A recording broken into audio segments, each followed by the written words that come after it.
फूल कुमारी एक बहुत ही प्यारी लड़की थी। उसके माता पिता बहुत गरीब थे, फिर भी वे दयालु थे। वही गुण फूल कुमारी में आ गया था। वह जिस किसी को भी मुसीबत में देखती तो उसकी मदद करती थी। उसकी शादी पुष्कर नाम के लड़के से हुई। वह भी गरीब परिवार का था। पुष्कर और उसके माता पिता सभी लोग मजदूरी करने जाते थे और उसी से उनकी गुजर होती थी। यहाँ भी फूल कुमारी का वही हिसाब था।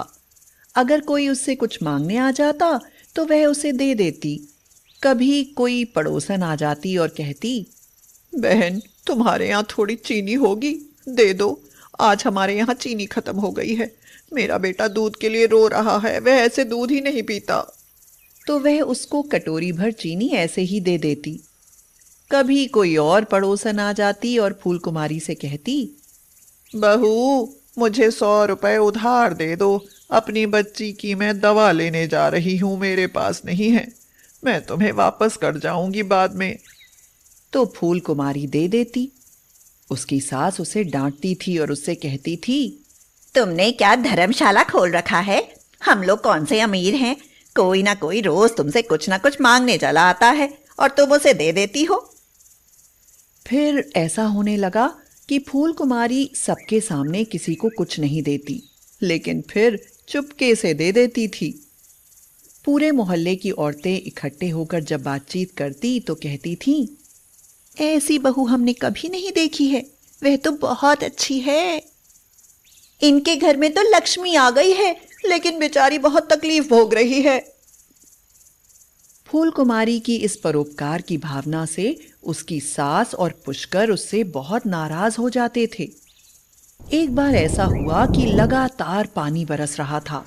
सब लोग मजदूरी करने के लिए गए। वे बाजार में खड़े थे, लेकिन उन्हें कोई काम नहीं मिल रहा था। फिर सभी लोग लौट आए। आज कोई काम नहीं मिला है। भूख के मारे हालत खराब है। क्या किया जाए? कई दिनों तक उनको कोई काम नहीं मिला। वे बाजार जाते, खड़े रहते और निराश होकर घर वापस लौट आते। जो कुछ घर में रखा था वह पहले ही खत्म हो गया था।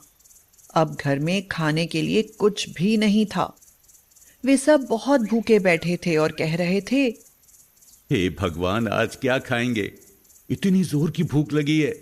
आज तो घर में कुछ भी नहीं है। आज मजदूरी नहीं मिली तो आज खाना भी नहीं मिलेगा।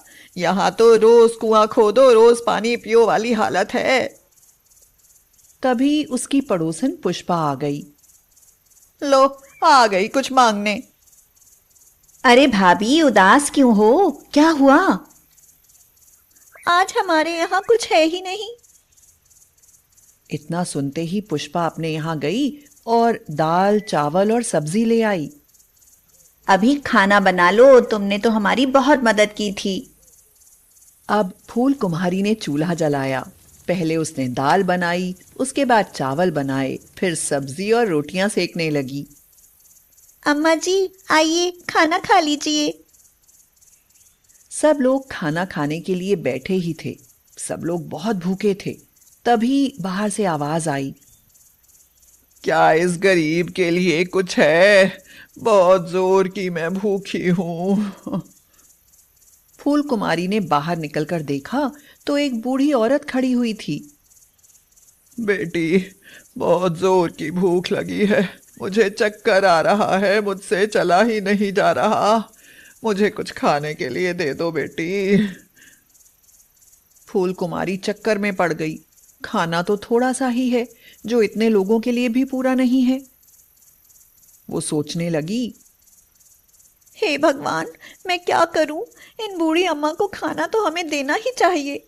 ये कितनी कमजोर है, भूखी भी है और खाना मांग रही हैं। इन्हें बिना खाना दिए मैं कैसे लौटा सकती हूँ? तब तक उसकी सास भीतर से आकर उस बूढ़ी महिला से बोली, खाना वाना कुछ नहीं है यहाँ। और बहू, तुम किवाड़ बंद कर दो, ज्यादा चक्कर में मत पड़ा करो। हाँ बेटी, मुझ पर थोड़ी दया करो, मैं बहुत दुखी हूँ। आज तो लगता है भूख के मारे मेरे प्राण ही निकल जाएंगे। ऐसा कहकर वह वहीं बैठ गई। वह आंसू बहाने लगी। फूल कुमारी घर के भीतर दौड़ कर आई और अपनी सास से बोली, अम्मा, उन्हें उन्हें खाना दे दो, वे बहुत भूखी हैं। कहीं ऐसा ना हो कि उन्हें कुछ हो जाए। फूल कुमारी की सास ने उसे डांटा और बोला, तुम चुप करो बहू, हम लोग तो भूख के मारे मरे जा रहे हैं, हमारी तुम्हें परवाह नहीं है। और वे बाहर से पता नहीं कहां से भिखारन चली आई, उसकी तुम्हें बहुत परवाह है, हाँ नहीं तो? हाँ? पर अम्मा, जरा सोचो, हमें भी तो पूरे 2 दिन हो गए कुछ नहीं खाया है, हमको भी तो चक्कर आ रहा है। फूल कुमारी ने बाहर देखा तो वह बूढ़ी महिला बैठी रो रही थी। अब तो फूल कुमारी से नहीं रहा गया। अब चाहे मुझसे कोई भी नाराज हो जाए, मैं उनको खाना जरूर दूंगी। वो थाली में खाना परोस कर ले आई और उस बूढ़ी महिला को दे दिया। वह बूढ़ी महिला खाने को देखकर बहुत खुश हो गई और उसे खाने लगी। यह खाना बहुत स्वादिष्ट बनाया है तुमने मुझको खाना खिलाया, तुम बहुत सुखी रहोगी। और खाना ले आओ बिटिया। फूल कुमारी मना नहीं कर सकी, वह और भी खाना परोस कर ले आई। बूढ़ी महिला को पता नहीं कितनी भूख लगी थी। वह खाना खाती ही जा रही थी और मांगती जा रही थी, और ले आओ खाना। फूल कुमारी दौड़कर घर के अंदर गई और खाना ले आई। थोड़ी ही देर में दाल चावल की पतीली खाली हो गई। सब्जी रोटी भी वह खा गई। भूख से बिलबिलाते हुए पुष्कर ने देखा कि पतीली खाली पड़ी है और कुछ नहीं रह गया है उसमें, तो उसे बहुत जोर से गुस्सा आ गया। उसने जोर से चूल्हे पर लात मारी और चूल्हा फूट गया। यह देखकर फूल कुमारी रोने लगी और बोली, ये तो चूल्हा भी फूट गया, अब खाना कैसे बनेगा? तुम परेशान ना हो बेटी, मैं ऐसा चूल्हा बनाकर तुम्हें देती हूँ कि वह कभी नहीं फूटेगा।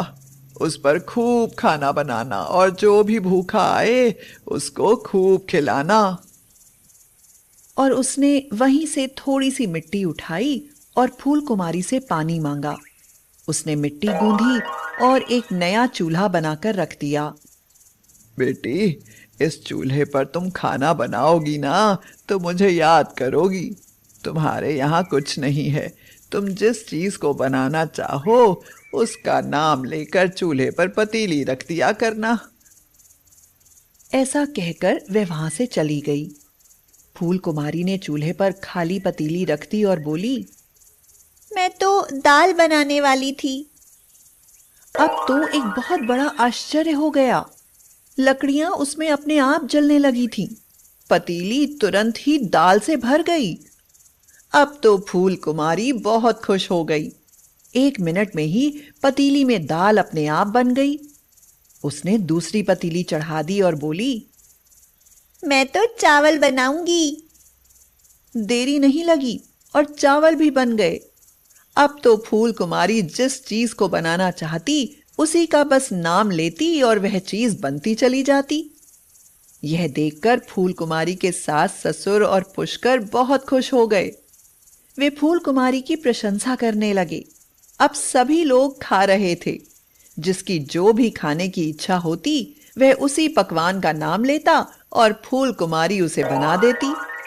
अब फूल कुमारी की सब लोग बहुत इज्जत करते थे।